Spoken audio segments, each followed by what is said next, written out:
மண்டை ஓடு பேசுது, நீங்கள் வாங்கன்னு சொல்லி எல்லாரையும் கூப்பிட்டு வந்திருக்காங்க அங்கே அந்த இடத்துக்கு. சரி, அரசரும் கோபத்தோடு வந்திருக்காரு. இது தவறாக இருந்தது, உன்னை ஒழிச்சு கட்டுரு.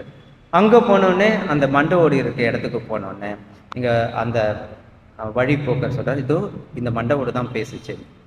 அப்போது அந்த மண்டை ஓடு பார்த்து அவர் சொல்கிறார், பேசுங்க, அரசர் வந்திருக்காருன்னா எதுவுமே பேசலை.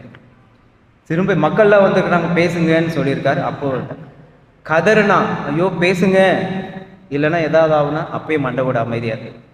கோவத்தில் அரசன் சொன்னால், எங்கேயாவது மண்டை ஓடு பேசுமா சொல்லி இவனை வெட்டி இவன் தலையும் பக்கத்தில் வச்சுட்டு வாங்கன்னு சொல்லிட்டு, அதே போல் அவன் தலையை வெட்டி பக்கத்தில் வச்சுட்டு எல்லாம் போயிட்டாங்க. அது அப்போ தான் மண்டை ஓடெல்லாம் பேச ஆரம்பிச்சுதான். எனக்கு நிறைய பேர் துணை வேணும், அதனால் எங்கே பேசணுமோ நான் பேசி நான் உன்னை வர வச்சுட்டேன், எங்கே பேச